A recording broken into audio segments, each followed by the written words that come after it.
All right, go ahead and call this meeting to order. First item is roll call. Alderman Arnold. Here. Alderman Bass. Here. Alderman Cleaver. Alderman Knox. Here. Alderman Mills. Here. Alderman Skinner. Here. There is a quorum. All right, next up be invocation led by Pastor Darrell Jones of Crossroads Church, followed by a pledge of allegiance from Alderman Mills. Let's pray together. Blessed are you, God, Father, Lord of the earth, creator of the universe, and creator of our souls. We come tonight to praise you because you're worthy to be praised. You created us, you bring life into us, you placed us here and told us to be fruitful and multiply and to fill the earth, gave us dominion over it, and told us to subdue it. So God, tonight, as our community leaders come together, our elected officials that put themselves in place to be elected, to serve in this capacity, our city staff, and the job that they do, tonight is the act and the business of having dominion over the place that is ours and subduing it to the best of our ability. So I pray that you would just have your way over the proceedings here tonight. As these folks attempt to serve our community well and represent them well in ordinances and resolutions for the betterment of the community. We pray all in the name of Jesus. I pledge allegiance to the flag of the United States of America and to the republic for which it stands, one nation, under God, indivisible, with liberty and justice for all.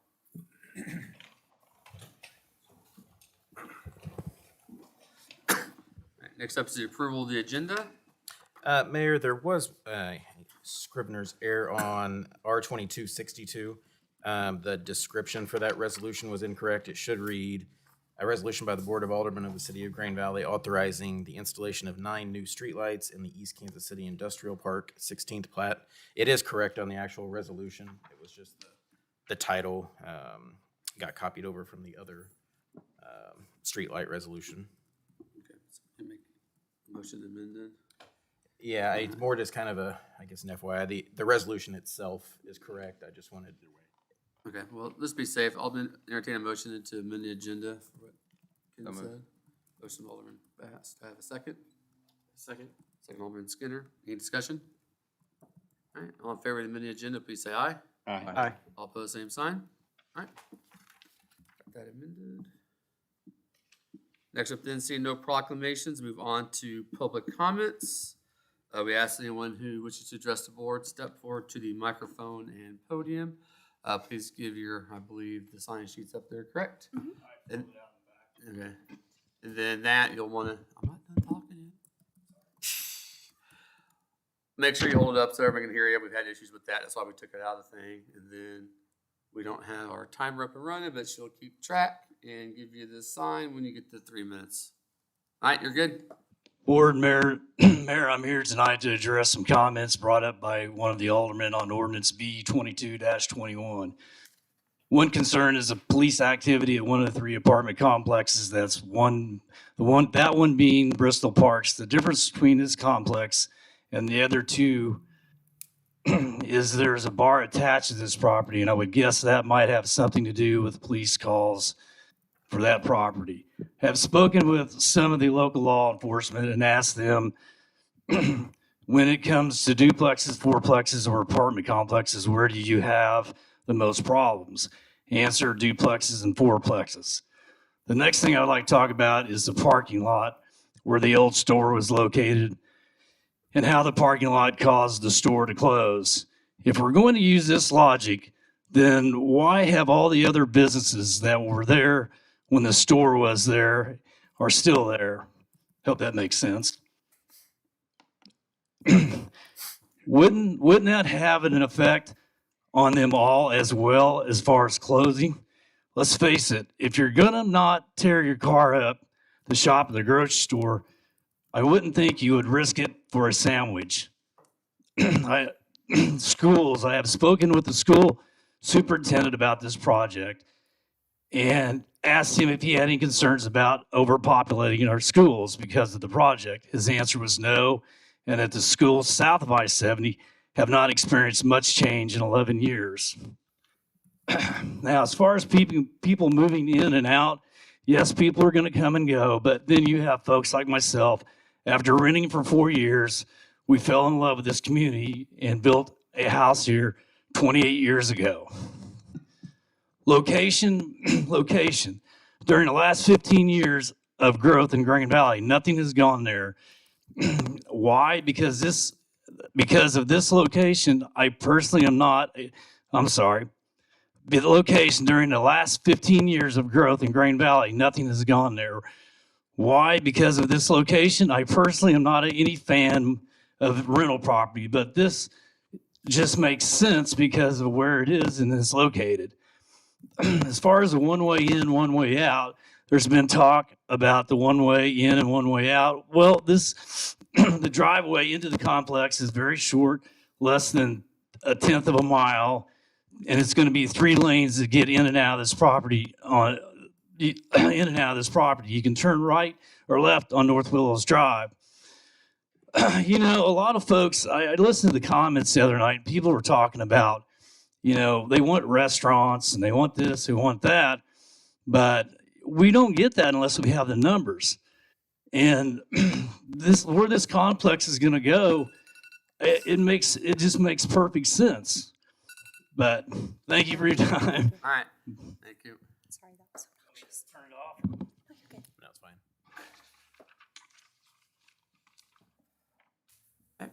We have anyone else who wishes to address the board? Seeing none, move on to the consent agenda. Mayor, I move that we accept the consent agenda. Motion from Alderman Skinner to accept the consent agenda. Do I have a second? Second. Second, Alderman Knox. Any discussion? Seeing none, all in favor, please say aye. Aye. All opposed, same sign. Seeing no previous business or new business, move on to presentations. We have one from Missouri City Clerks and Finance Officers Association for Missouri Registered City Clerk Certification Recognition for a Jamie Logan.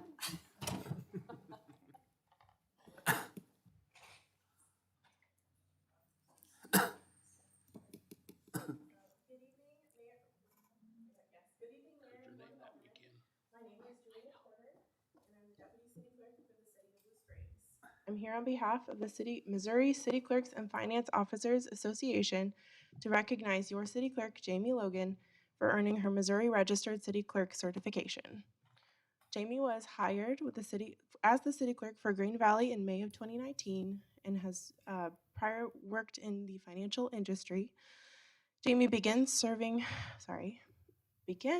city clerk's educational journey by joining the Missouri City Clerks and Finance Officers Association in the Western Division, and after attending many dedicated hours of educational sessions over the next several years, she earned her Missouri Registered City Clerk certification from the State Association in August of this year.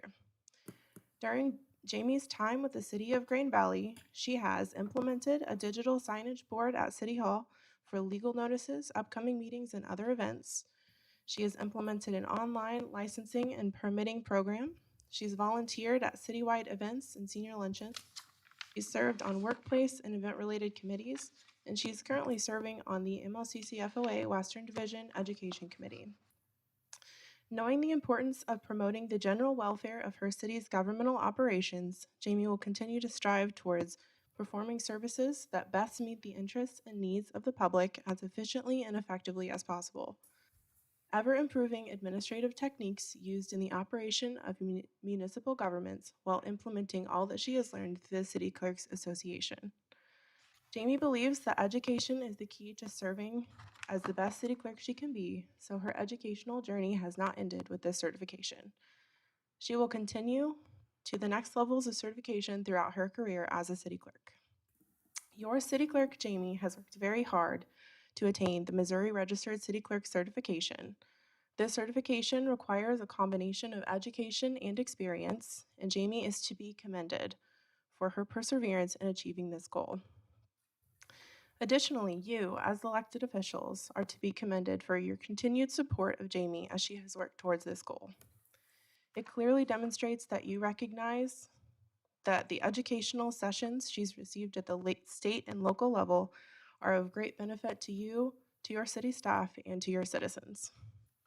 Please join me in congratulating Jamie on her hard-earned achievement of earning her Missouri Registered City Clerk certification, and as she continues her commitment to lifelong learning throughout her career as city clerk.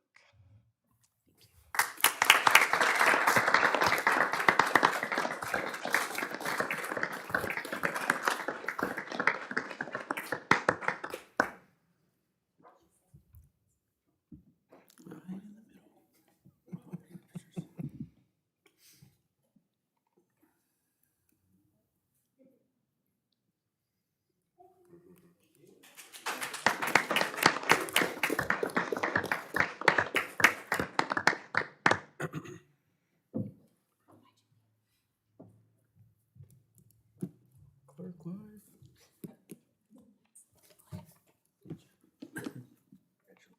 All right.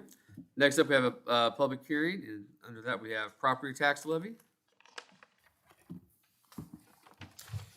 Mayor and members of the board, we kind of discussed a little bit in the past leading up to this meeting, but we are at that time of year where we need to set the tax levy for the 2022 year, which coincides with our 2023 budget. And as we talked about before, what we're proposing to you is leaving the levy flat.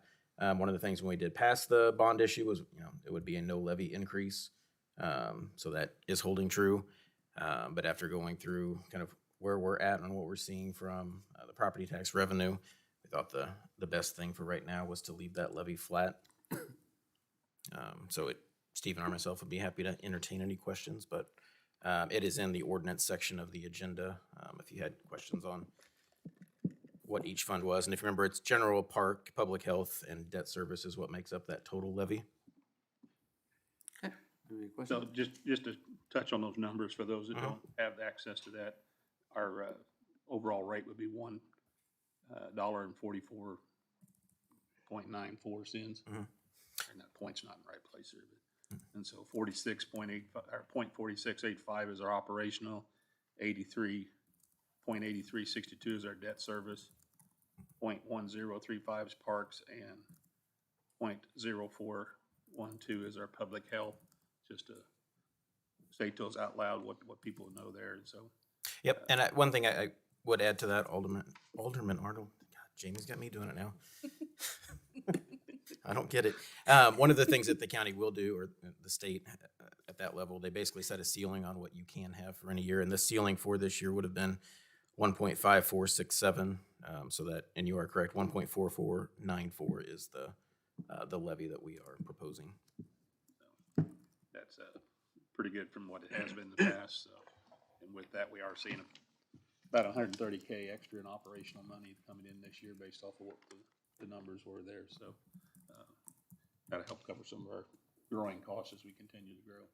Correct. That's all. Anyone else have any questions? All right. As this is a public hearing, we have anyone who wishes to speak for or against the tax levy? Now's your chance. You can come forward to the podium and microphone. We have anyone who wishes to speak on the tax levy? All right. Seeing none, we will close public hearing. Move on to resolutions. First resolution is R22-59. It's a resolution by the Board of Aldermen of the City of Grand Valley authorizing installation of 10 new streetlights in Eagle Ridge Estates 5th Plat, Eagles Ridge Estates 6th Plat, and Eagle Ridge Multifamily 3rd Plat subdivisions. Mayor, I move that we approve resolution number R22-59. I have a motion by Alderman Cleaver to approve resolution R22-59. Do I have a second? Second. Second, Alderman Knox. Any discussion?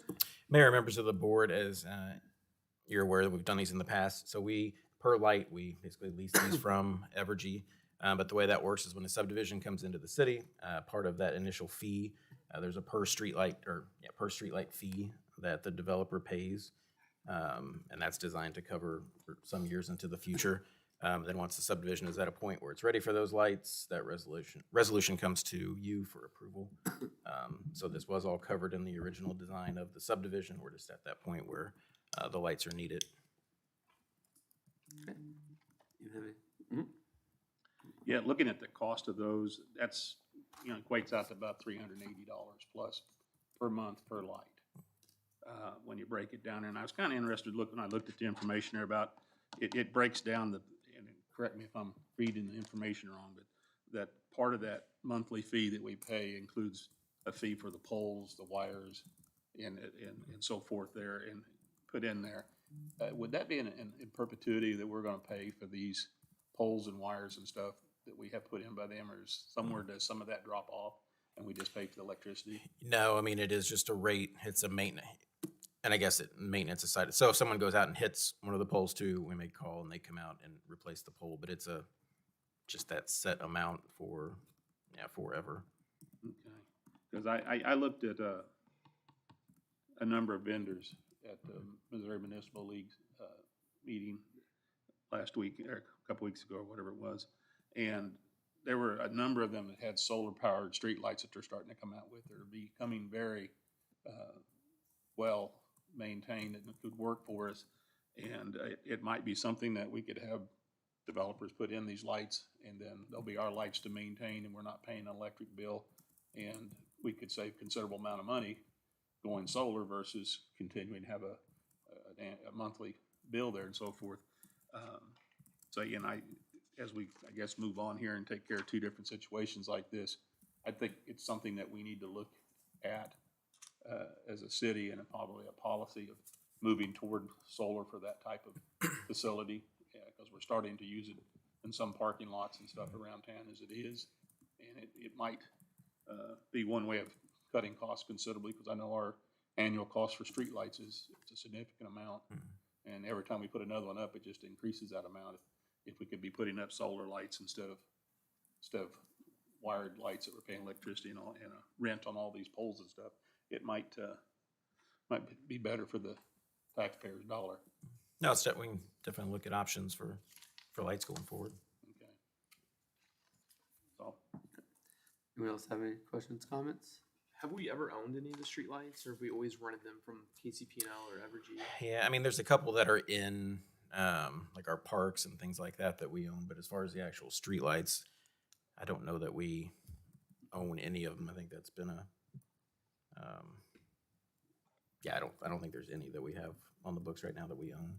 Is that pretty typical of how other communities are? Every time everyone does it. Mark, do we have the choice of what these look like, or is it just Evergy has a standard streetlight we get? I mean, if say we wanted in the future to go to black streetlights in the community or something like that, I mean, can we dictate that to the utility, or is it just we get what they have? Go ahead. Oh, there are options, but that cost that you see there goes up considerably. One of the examples is the lights along Main Street, and then the downtown areas that we've improved where it's kind of more of that pedestrian level light.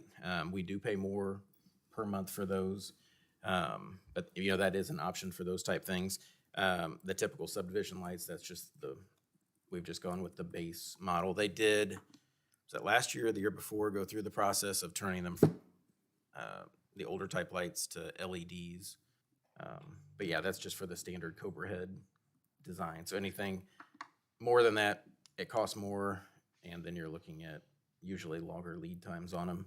And if one happens to get hit, it's longer to get it back up. We have run into that with some of the decorative ones downtown, but there's currently one that's been down for several months right at the corner of I-70 and Main Street here as you go on to eastbound I-70 right there at the corner, right by the sidewalk. I believe that's been turned into MoDOT as well, but It's been down for months. but yeah. You know how many streetlights we have in town, by chance? I know that our city engineer has the table of all the lights. I do not know that off the top of my head.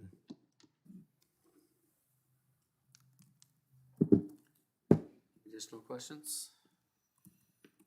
Alright. Seeing none, all in favor, please say aye. Aye. All opposed, same sign. Okay, next resolution is R 22-61, a resolution by the Board of Aldermen of the City of Grand Valley, Missouri, authorizing the installation of new network cables in City Hall. Mayor, I move that we accept resolution R 22-61. We have a motion from Alderman Knox to approve resolution R 22-61. Do I have a second? Second. Second, Alderman Mills. Any discussion? Mayor and members of the board, this was an item that was approved in the 2022 budget, but essentially as everything is internet-based now, we need the upgraded cables for speed and reliability. We've had some significant issues with that. Obviously, we would hope to not have to go through that, but it's not uncommon to do when you consider the building is at this point 22 years old.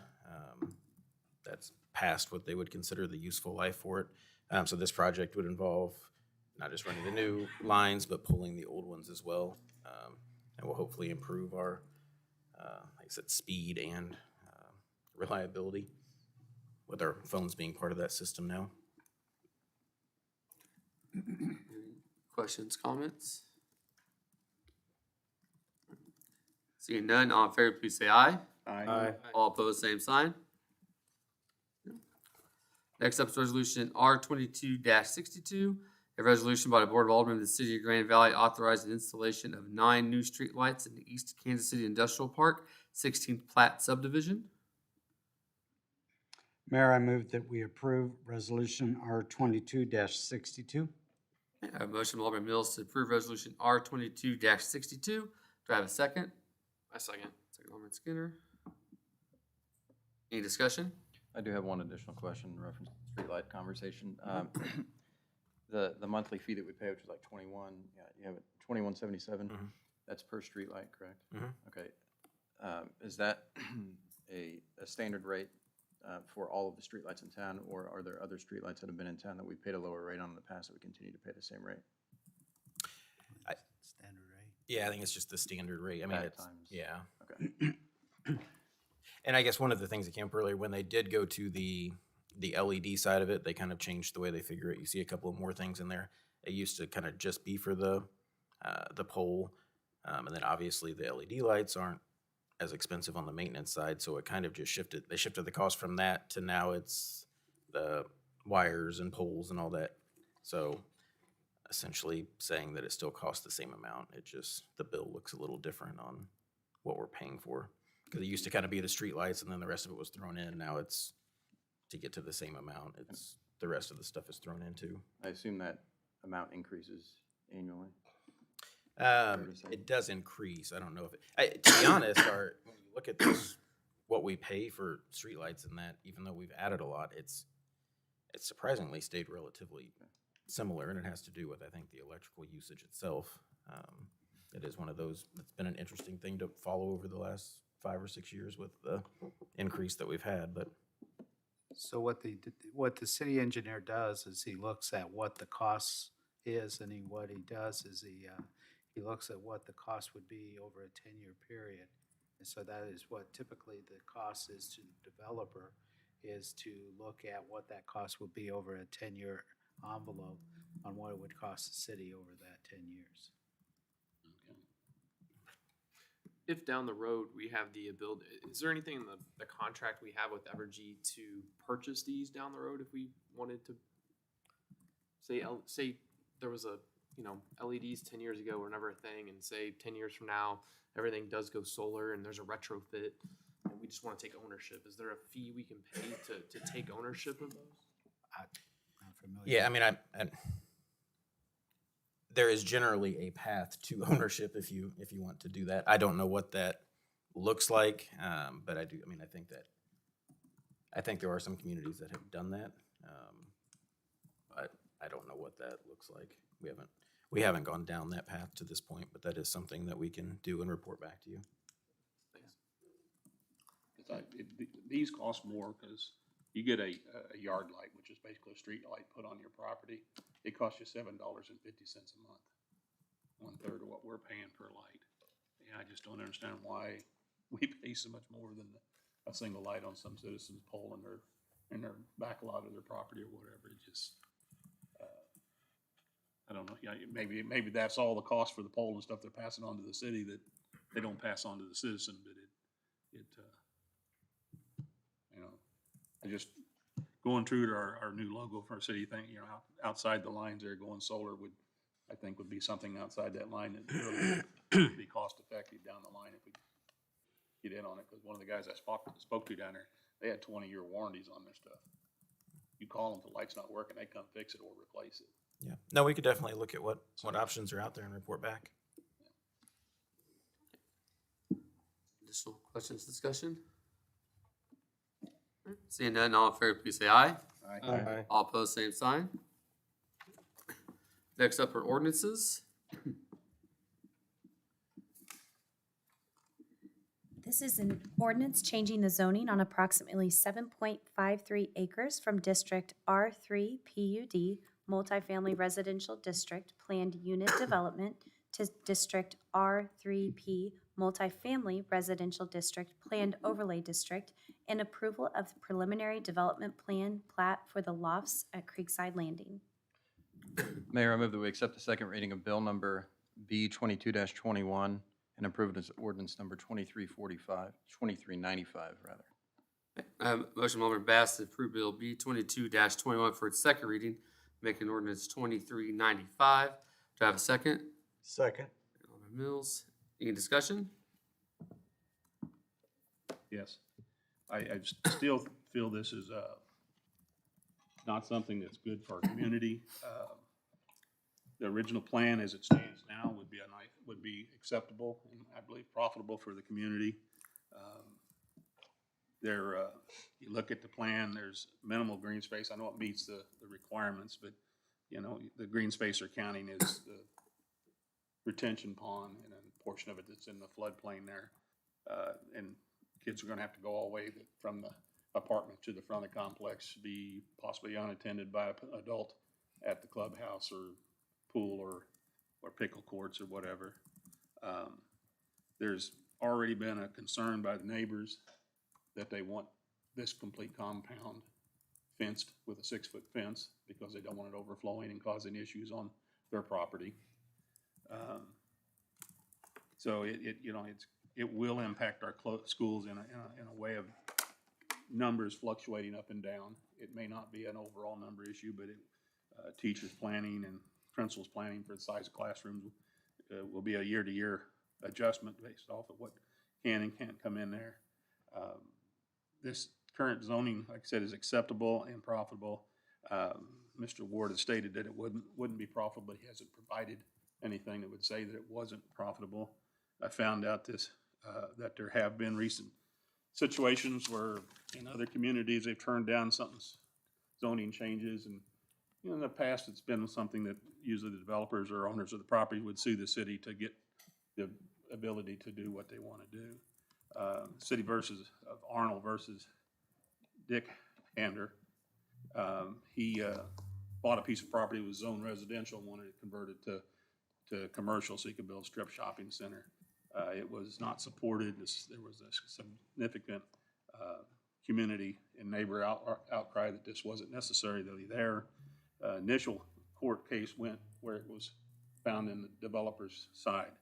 But when it went on to the next level court, it was found that the challenging party bared the burden to prove that the existing zoning was unreasonable. And what we have there is not unreasonable. And because they did not provide any sustaining evidence as to the rules and what the city has there as being unreasonable, and that his development would make the property better for the community, and that it outweighed the public benefit. The courts found that he didn't meet two criteria here to warrant the change in the zoning, and I think that's very similar to what we're looking at here. I know there were a number that have commented that if we didn't do this zoning change that we would get sued. But this particular case, which just settled in July 26th of 22, parallels and shows that we are protected somewhat, and if we do not think this is good for our community. I think that it has a number of issues, and it's so close to a floodplain for health could be a issue there with water getting up and into this complex. And it just, the high density of it, of that, those four buildings that close together, you know, that's an inner city thing. That's not something we want out here in the suburbs. We want some space between these buildings so that they look nice. I mean, I took a ride through an apartment complex over off of Blue Branch over here, behind country, the restaurants and stuff there, and very nice apartment buildings are spread out. There's lots of room between them, green space and so forth. You know, something like that I think would be much better. But this is just, and the people that were here the other night were just a small amount of people that were in opposition to this. I have no problem with Mr. Ward. I think you're a wonderful gentleman. You do a lot of good things for the community. It's just on the issue that I have an issue with particular development. And I know some people have a hard time separating the two. But I apologize if you take it personal. I don't want you to take it personal. It's just, I think this is not good for Green Valley at this point.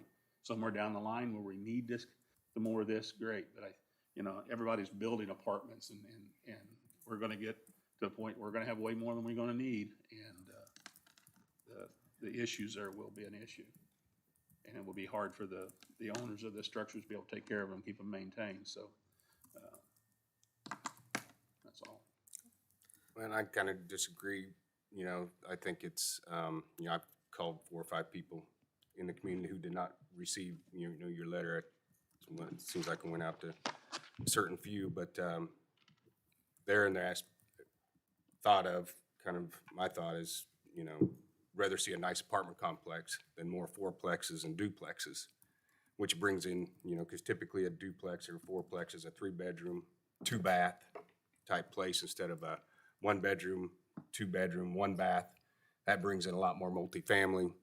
You know, you keep talking about burden in schools. That's going to bring in a lot more kids. That's going to bring in, you know, more people to the school district.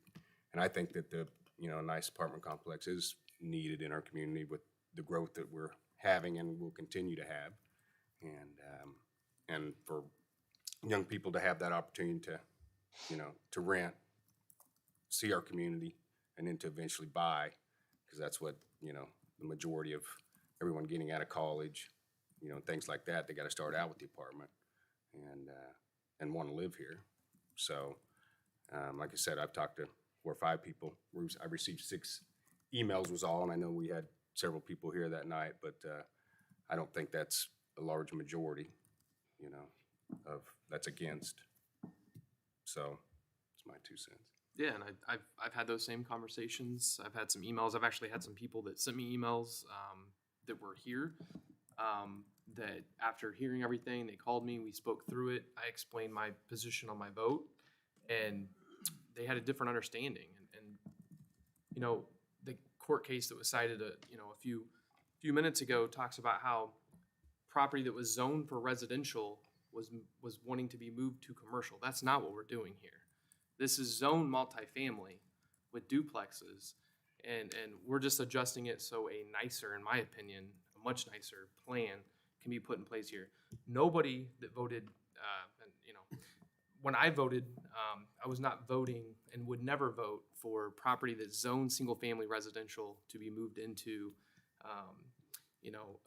multifamily or for an apartment complex to come in here. That's not the case on this ordinance. I kind of agree on what you guys are saying also. I think the one thing that we need to keep in mind, everybody's sitting up here minus the city manager and the city clerk is sitting here because of an election where we got a majority of the votes. So far on this part, on this agenda, even at the last meeting where folks did show up, that was not a majority of the residents that represent Green Valley. If we're going to listen to the citizens, this was something that the citizens absolutely do not want, and we're not being coached. We'd have standing room only, and I don't see that. So that means a majority of the citizens of Green Valley, whether it's Ward 1, Ward 2, or Ward 3, clearly, as we look at an empty room here, are not against this. most people that are for this are not going to show up to an alderman meeting and voice their opinion. It's usually going to be somebody who is negative and against it. I, for one, will always listen to a majority of the residents. They're going to vote. And I have not seen that on this. Anyone else have any discussion or comments? All right, it'll be a roll call.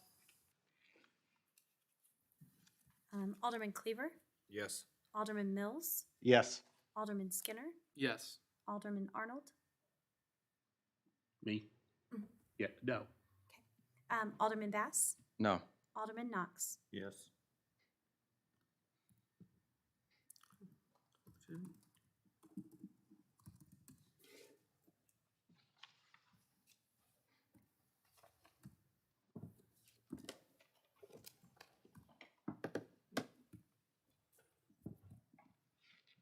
You ready for the next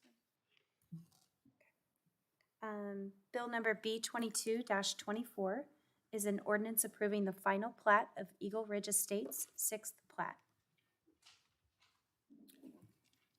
I move that we accept the second reading of Bill B-22-24 and approve it as ordinance number 2396.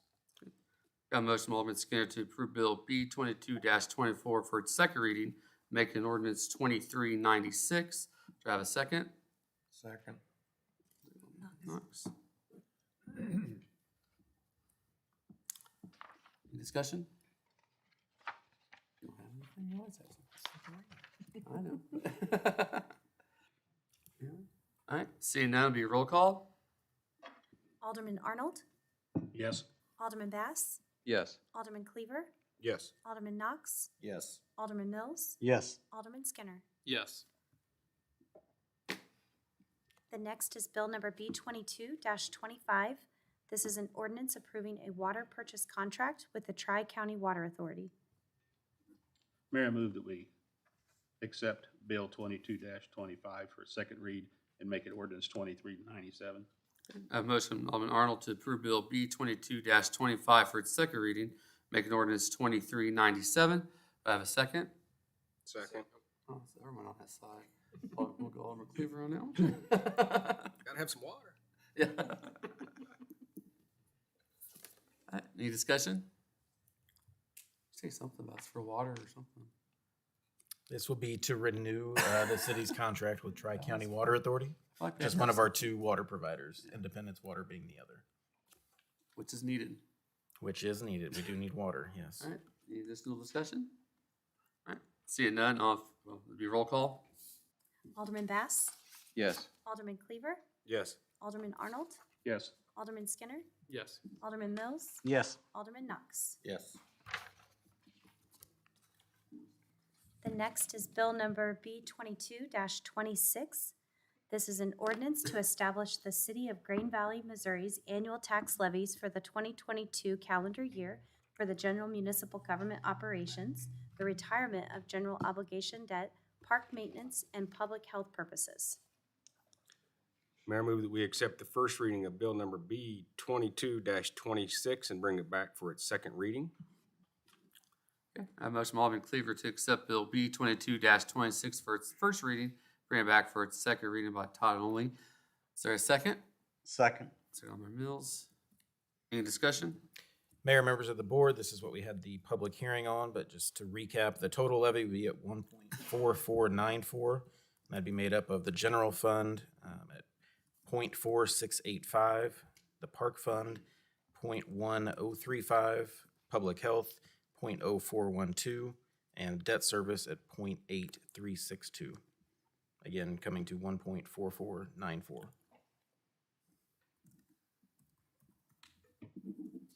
Okay, any additional discussion? Seeing none, all in favor, please say aye. Aye. Aye. All opposed, same sign. Second reading of Bill number B-22-26. This is an ordinance to establish the City of Green Valley, Missouri's annual tax levies for the 2022 calendar year for general municipal government operations, the retirement of general obligation debt, park maintenance, and public health purposes. Mayor, I move we accept the second reading of bill number B 22-26 and approve it as ordinance number 2398. I have a motion by Alderman Cleaver to accept Bill B 22-26 for its second reading, making ordinance 2398. Do I have a second? Second. Second, Alderman Knox. Any discussion? Seeing none, it'll be a roll call. Alderman Bass, Yes. Alderman Cleaver, Yes. Alderman Knox, Yes. Alderman Skinner, Yes. Alderman Mills, Yes. Alderman Arnold. Yes. And then the last one is Bill number B 22-27. This is an ordinance amending section 700.070 of the Code of Ordinances of the City of Grain Valley, Missouri, pertaining to the disconnection in the event of delinquency, deposits for reconnection, and delinquent bill in general. Mr. Mayor, I move that we accept Bill 22-27's first read, bring it back at our next scheduled meeting by title only. I have a motion by Alderman Knox to approve Bill B 22-27 for its first reading, bring it back by title only for its second reading. I have a second. Second. Second, Alderman Skinner. Any discussion? Mayor and members of the board, this ordinance is designed to correct a called a clerical error in the code. Basically, at two sections of chapter 700.050 and then 700.070, there was two different dates given as far as delinquent water account shutoff dates. One of them said the 23rd and one of them said the 24th. So this ordinance would move to where it's just the 23rd. So our shutoffs would be on the 8th and the 23rd, depending on what cycle you were on. But kind of a cleanup. Any additional discussion or questions? All right. Seeing none, all in favor, please say aye. Aye. All opposed, same sign. All right, that's it for ordinances. Next up, city attorney's reports. Mayor, members of the board, by way of a report, we got a couple things. We did have a booth at the MML conference. I know I saw Alderman Arnold there. I wasn't there the Sunday night, but I had a successful time at the MML conference, so hopefully everybody enjoyed that as well. That went. We are going to be closing on a new building on Friday, and we'll be moving our offices at the very first week, at the end of the first week of November. So we'll have address changes coming up on that. And then before I see you again, I will be going to the International Municipal Lawyers Association meeting. So for city managers, they have ICMA, we have IMLA. And I was very honored to be selected for the Marvin J. Glink Private Practice Award. So you may have seen that in the Missouri Municipal League on that, but I was recognized for kind of a career of municipal law from a private practice standpoint, as opposed to being in the in-house city attorney. So excited about that, and we'll be bringing home some hardware in October. So that's all I have. Next up, city administrator and staff reports. We will start with Mr. Trozen. So last Saturday, September 24th, we co-hosted with Jackson County our annual mobile household hazardous waste event out at Jackson County Public Works facility. We had 138 cars that came through the event.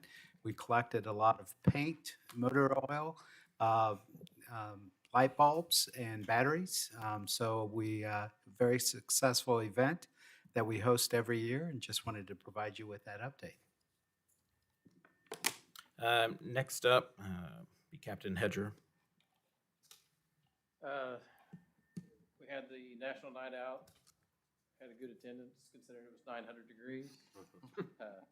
Almost all of our officers were there, and we had a lot of citizen participation. And then Lisa Romano, one of our SROs, just completed 2 weeks of DARE training, DARE school. She graduated last Friday. And anybody that's been to it, I went back in 1900, I think, but it's like probably the most difficult training I ever attended. So she did a really good job. She'll be teaching there in our schools now. And that's all I have. Alrighty, had a few things. First, just congrats to Jamie Getting that certification, I know it was quicker than she thought she was gonna be able to do it with everything else that we are asking her to do and get the training hours in there. So kudos to her on getting it done faster than we had thought it was gonna happen. I had sent an email out about the legislative luncheon next Tuesday that's being hosted by the partnership. That's from 11:30 to 1:30 at OOIDA. So if you are interested in going to that, please let me know and I'll get you registered. I know from Alderman Mills and Alderman Skinner, but please, as soon as possible, if you plan to do that, so they can make the arrangements. Also in front of you, you've got the budget books for the workshop. Also, I guess, next Tuesday. And that will be here. What's that? Wednesday, sorry. Don't mess me up. We'll send out a reminder. Please do. And then also on Saturday, we were able to celebrate, and you can, I'm sure you say something too, but celebrate our Citizen of the Year, former Alderman Bob Headley. So there was a few of you that were able to attend. I thought that was a good time, and I know Alderman Cleaver filled in on some of the festivities with that beforehand, kind of presenting him to the group. So it's always nice to be able to celebrate somebody that's put so much time into the city. So that was a very good time on Saturday night. I believe that is it. Next up then, Board of Aldermen reports and comments. Alderman Arnold. As I mentioned before, I attended the Missouri Municipal League classes, very informative classes. I attended 4 or 5 that I was signed up for, and then I had a free spirit that I sat in on another one that was available, trying to make good use of the time there. It was a very educational time and would recommend it to any of the board. And I did notice when Jamie's name was mentioned down there that this was done faster than the normal 3 years that it takes to even begin to get to the level she's at. So she did overachieve there, as we've seen her in her job on a day-to-day basis. So congratulate there. Want to send out a congratulations to our local high school band. They took first place at the Bands of Kansas City Championship that was conducted at Blue Springs South. Not only taking first place, but top honors in all 3 grading categories. So that was something for our community to be very proud of, and let those kids know maybe we can get a proclamation, Mayor, for their high achievement there. Congrats to Bob Headley, good man, served for a lot of years in our community, and very happy that he was able to get that. The one thing I did come up across, and I don't know if we'll get an answer tonight, but I came across a need that was presented to me through the police department, just in conversation. And I'll say it wasn't directly from any officers, but they had actually reached out to another department trying to meet this need. And I don't know what the understanding, misunderstanding, or reasoning, or anything that's there is for this particular need, but they were wanting tourniquets. There's a professional level tourniquet that's used by the officers in the event of, if they get a gunshot wound to an arm or leg, they could bleed out very quickly. And I've seen where one of the officers, before I retired, had one such tourniquet on his body. And we had a citizen wreck his vehicle, motorcycle, and lost his leg from just below the knee down, and would have bled out before the fire department got there. But he had this device with him, placed it on the leg of the injured party, and more than likely saved the gentleman's life.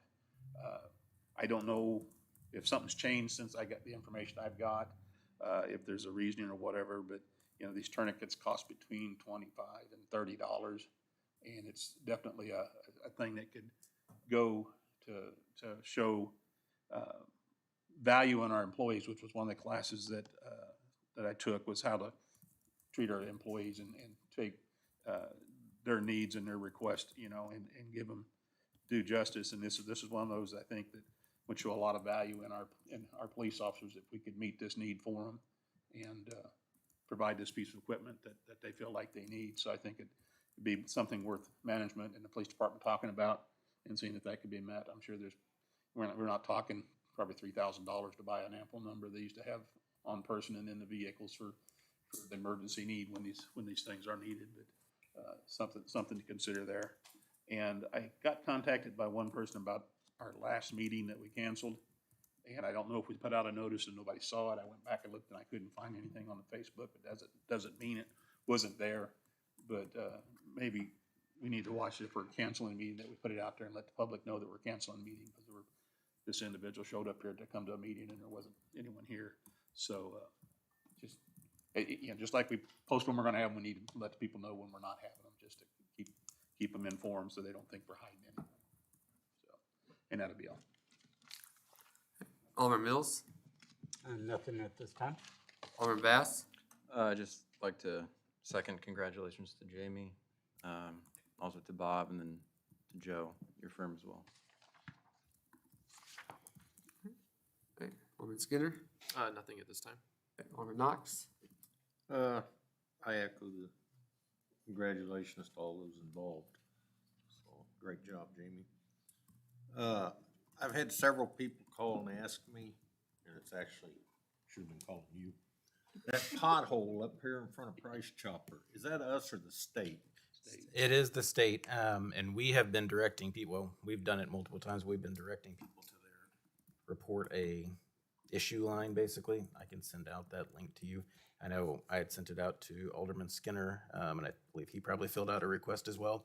I put it on social media, and I had Yeah. a bunch of people say they were contacted by MoDOT, that they're working on it. So there was a lot of. So it's basically where, coming southbound, where it goes from asphalt to concrete, as everybody's putting on the brakes, and it doesn't hold up, and we've been asking for quite a while for It's a been an permanent issue fix. since- It's been an issue since like day Yeah, one. it's every few months, it seems like it pops back up.